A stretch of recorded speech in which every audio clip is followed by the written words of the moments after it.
कि हमारे रिश्ते अंग्रेजों के साथ रोटी बेटी के रहे। क्या कहे नेता कि हमारे रिश्ते मुगलों के साथ रोटी बेटी के रहे।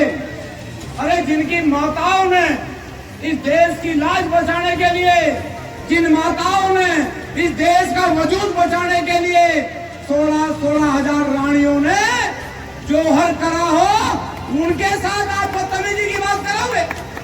मेरे आदरणीय बुजुर्गों साथियों, ये चुनाव किसी को हराने और जिताने का नहीं है। ये चुनाव सिर्फ और सिर्फ आपके स्वाभिमान का है।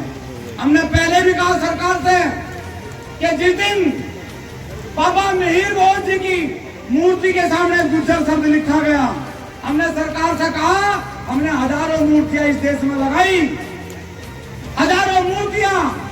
एक मूर्ति के सामने हमने नहीं लिखा राजपूत सम्राट, हमने लिखा क्षत्रिय सम्राट, हिंदू हृदय सम्राट। और एक आज जाति हमारे महापुरुषों को खोज के हमारे महापुरुषों के साथ अन्याय करने का काम करे और फिर भी आप चुप बैठो, तो मैं नहीं मानता कि आपके अंदर कहीं उस क्षत्रिय का खून खत्म तो नहीं होगा।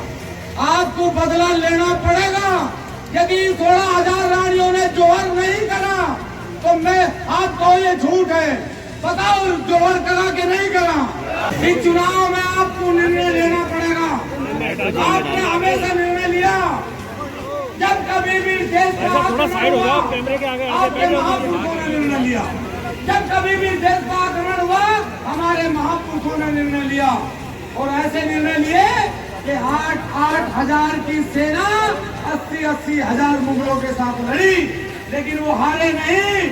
80 हजार लोगों को भी उन्होंने धरती चटाने का काम करा। क्यों? क्योंकि वो स्वाभिमानी लोग थे।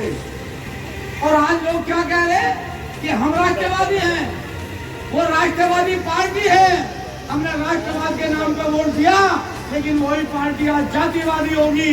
आज वो हमारे महापुरुषों को गाड़ी देने वाले सांसदों को दोबारा टिकट देने वाली पार्टी होगी।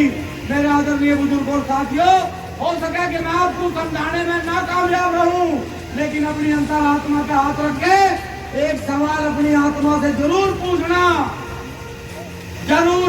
कि मिहिर भोज गुज्जर है कि राजपूत है?